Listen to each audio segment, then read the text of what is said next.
You know, when we think about getting rich, we usually picture spreadsheets, complex formulas, and stock charts, right?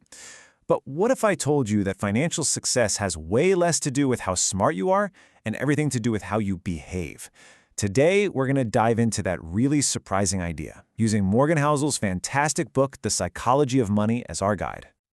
Okay, to really see what I mean, you just have to look at these two guys. On one side, you've got Ronald Reed. He was a janitor. He fixed cars, swept floors, and patiently saved his modest paychecks for decades. When he died, he was worth over $8 million. Then, on the other side, you have Richard Fuscone. This guy had a Harvard MBA, was a top executive at Merrill Lynch. He had it all. But he borrowed huge amounts of money to live this extravagant lifestyle, and he went bankrupt. So one guy had the best education you could possibly buy. The other swept floors. How on earth does that happen? And that right there, that contrast, gets to the absolute heart of it. As Morgan Housel puts it, financial success isn't a hard science, it's a soft skill. The massive gap between that janitor and the executive wasn't about knowledge or credentials. It was all about behavior. I mean, just stop and think about how truly weird this is. In what other field could a total amateur with no training completely smoke a top-tier, highly educated expert? Right? You would never want a janitor performing your heart surgery instead of a Harvard-trained surgeon. Of course not. But in the world of finance, this exact kind of thing happens all the time. So that brings up a really fascinating question. If building wealth isn't purely about brains and effort, what other invisible forces are shaping our financial lives? Well, it turns out there are a couple of huge ones that we consistently and foolishly tend to underestimate. One of those forces is what you might call the lottery of life. And it has these powerful twin forces, luck and risk. And honestly, there's no better way to understand this than to look at the story of how Microsoft even got started. Okay, just let this sink in for a second. We're talking 1968. Most universities didn't have a computer as advanced as the one Bill Gates got to play with when he was just 13 years old. He and his friend Paul Allen could spend basically unlimited hours on this thing, becoming programming experts at an age when almost nobody else on the planet could. Gates himself says that if it weren't for his high school, Lakeside, there would be no Microsoft. The odds of a teenager in 1968 going to a school with a computer like that? About 1 in a million. But here's where it gets really interesting, because that 1 in a million number tells two completely different stories. On one hand, that 1 in a million chance represents the incredible, unbelievable luck that launched Bill Gates into the stratosphere. But at that same school was another one of Gates's best friends, Kent Evans. He was just as brilliant, and they were planning to go into business together. But Kent died in a mountaineering accident before he even graduated. The odds of that happening? You guessed it, also about 1 in a million. This is luck's dark twin. It's risk.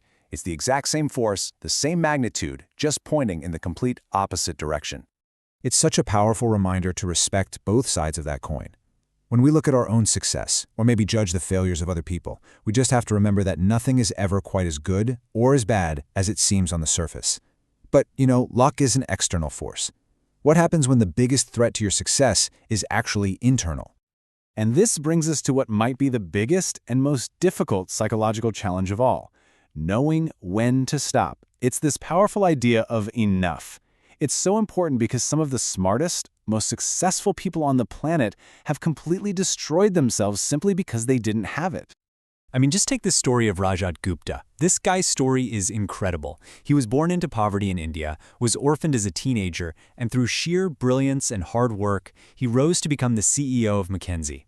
He was on corporate boards, worked with Bill Gates on charity projects. He was at the absolute pinnacle of the business world. By 2008, his net worth was estimated to be around $100 million. I mean, just to put that into perspective, if you get a 5% return on that, that's an income of almost $600 an hour, 24/7, whether you're awake or asleep. He had everything he could ever possibly need or want. But, and here's the danger trap, he started hanging out with billionaires. He was on boards with them, doing deals with them, and suddenly his own $100 million started to feel small. He had completely lost his sense of enough, and that insatiable burning desire for more pushed him to risk everything he had spent a lifetime building for something he absolutely positively did not need. So he's on a board call for Goldman Sachs, and he learns that Warren Buffett is about to make this massive, secret investment in the bank. The second he hangs up that call, literally 16 seconds later, he calls a hedge fund manager and gives him the illegal insider tip. For a potential profit that was a tiny fraction of his existing wealth, Gupta destroyed his reputation, his career, everything, and ended up in prison. Now contrast that with this amazing little story about the author Joseph Heller. He's at a party with his friend Kurt Vonnegut, and Vonnegut points out that some hedge fund manager at the party made more money in a single day than Heller had earned from his masterpiece Catch-22 over his entire lifetime. And Heller's reply is maybe one of the most important lessons in all of finance. He just says, yes, but I have something he will never have. Enough. And that's really the whole game, isn't it? The hardest but most crucial financial skill is just getting the goalposts to stop moving. Social comparison is a battle you can't win because the ceiling just keeps getting higher and higher. The only way to win is to refuse to play the game in the first place. So if the goal isn't just mindlessly chasing more, then what should it be? What's the real point of money anyway? Well, that brings us to our final and I think most meaningful idea. The ultimate dividend that money pays is freedom. We have to completely rethink what wealth even means. It's not about the fancy car or the expensive watch. No, the highest form of wealth is the ability to control your own life.